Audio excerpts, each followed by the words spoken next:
안녕하세요. 크리스천 영성학교로 운영하는 신목사입니다. 오늘은 죄라고 쓰고 잘하고 읽는다 라는 주제를 한번 생각해 보도록 하겠습니다. 성경은 모든 사람들이 죄를 지었기에 하나님의 영광에 이르지 못한다고 선언하며 의인은 없나니 한 명도 없다고 선포하고 있습니다. 또한 사람들의 마음에는 악이 가득하여 평생 미친 마음을 품고 있다가 죽는다고 말하고 있죠. 그러나 우리네 크리스천들은 이는 자신에게 해당 사항이 없는 말씀이라고 여기고 있습니다. 예수 그리스도께서 자신의 죄를 대신하여 십자가에서 돌아가신 보혈의 공로를 힘입어서 죄가 용서함을 받았기 때문이라고 말하고 있죠. 물론 틀린 말은 아닙니다. 그러나 진정으로 회개하고 용서함을 받았을지라도 다시 죄를 밥 먹듯이 짓고 있지 않은가? 그러나 사람들은 이미 회개 기도를 하였기 때문에 그러한 걱정은 믿음이 없는 불신앙의 생각이라고 말하고 있습니다. 그렇다면 회개 기도로서 자신의 죄가 말끔하게 용서함을 받았다면 이 땅에서 더 이상 죄의 대가를 지불하지 않으며 살아야 할 것이 아닙니까? 그가 찔림은 우리의 허물 때문이요 그가 상함은 우리의 죄악 때문이라. 그가 징계를 받음으로 우리는 평화를 누리고 그가 채찍에 맞음으로 우리는 나음을 받았도다. 우리는 다 양 같았어. 그릇 행하여 각기 제갈 길로 갔거늘 여호와께서는 우리 모두의 죄악을 그에게 담당시키셨도다. 이사야 53장 5절 6절 말씀입니다. 침상에 누운 중풍병자를 사람들이 데리고 오거늘 예수께서 그들의 믿음을 보시고 중풍병자에게 이르되 작은 자여 안심하라 내 죄의 사함을 받았느니라. 마태복음 9장 2절 말씀이죠. 위에 두 구절은 너무 유명해서 설명이 따로 필요 없을 것입니다. 예수님께서 오시기 오래전 이사야 선지자는 예수님께서 하실 사역을 미리 예언하셨죠. 그리스도께서 우리의 죄를 대신해서 고난을 당함으로 죄가 용서받게 될 것이라고 말이죠. 이사야의 예언대로 예수님께서는 십자가의 고난을 통해서 그 예언을 성취하셨습니다. 그래서 예수님은 아래의 구절에서처럼 중풍병자의 죄를 용서해 주심으로써 중풍병에서 회복되는 실제를 보여주시기도 하셨습니다. 그렇다면 여러분의 질병은 치유되었으며 삶을 고통스럽게 하는 여러 문제들이 해결되어 평안을 누리며 살고 있어야 할 것입니다. 아니라면 여전히 여러분은 죄의 문제에서 해방되지 않고 있다는 증거이죠.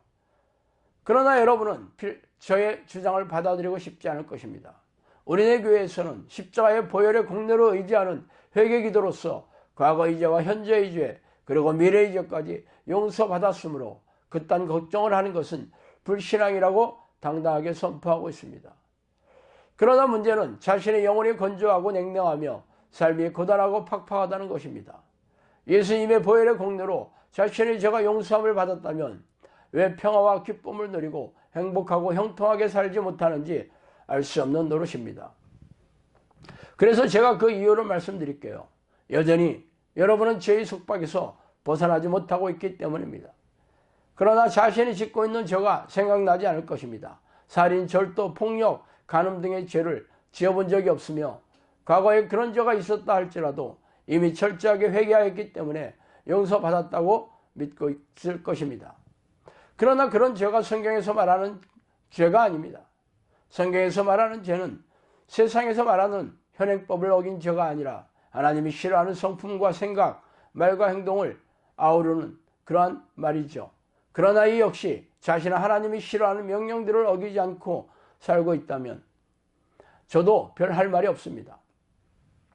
그때 너희는 그 가운데서 행하며 이 세상 풍조를 따르고 공중의 권세 잡은 자를 따랐으니 곧 지금 불순종의 아들들 가운데서 역사하는 영이라. 전에는 우리도 다 그 가운데서 우리 육체의 욕심을 따라 지내며 육체와 마음에 원하는 것을 하여 다른 이들과 같이 본질상 진노의 자녀였더니. 에베소 2장 2절 3절 말씀이죠.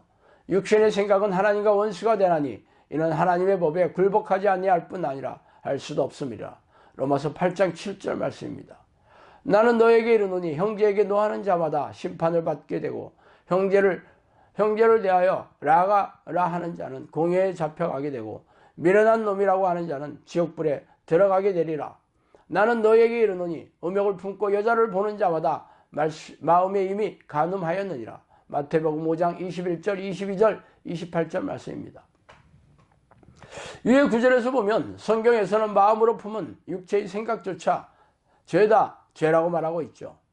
아담의 범죄 이후에 사람들의 마음은 죄로 인해 타락하여 변질이 되었습니다.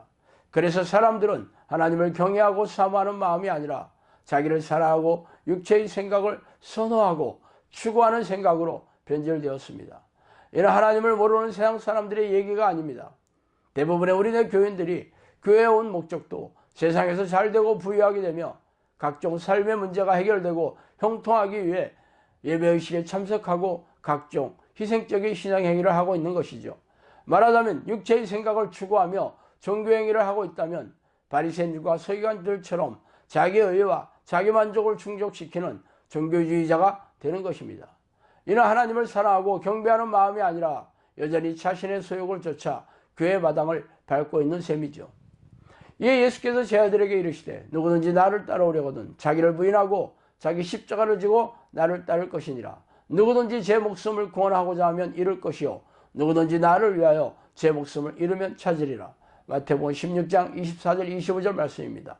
내가 그리스도와 함께 십자가에 못 박혔나니 그런즉 이제는 내가 사는 것이 아니요 오직 내 안에 그리스도께서 사는 것이라.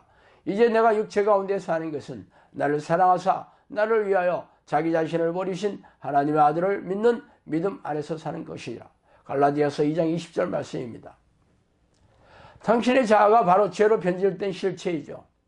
그러므로 자신의 생각이나 계획, 자신이 좋아하고 선호하며 추구하고 싶은 모든 것들이 바로 죄인 셈입니다. 그래서 예수님은 제자가 되려면 자기를 부인하고 목숨보다 하나님을 더 사랑할 수 있어야 된다고 말씀하셨으며 사도 바울은 자기 자신을 날마다 십자가에서 못 박아 죽는다고 선포했던 것입니다. 그러나 대부분의 우리네 교인들은 교회에 온 목적이 자신이 원하는 삶을 추구하고 세속적인 욕심을 피우는 이들이 교회 안에 널려 있습니다. 목회자들은 대형교회 담임 목사가 되는 목회 성공의 열을 올리고 교인들은 번영신학과 기복신앙을 숭배하고 있으니 기가 막히는 일입니다. 이는 미혹의 영이 우리네 교회 지도자들의 머리를 타고 앉아 자신의 생각을 넣어주어 속이고 있기 때문입니다. 그러므로 귀신의 소리를 듣고 자기 소원을 이루고자 교회 마당을 밟는 이들이 어떻게 천국에 들어가겠습니까? 죄다 지옥의 불에 던져질 것입니다. 오늘은 여기까지 하겠습니다. 감사합니다.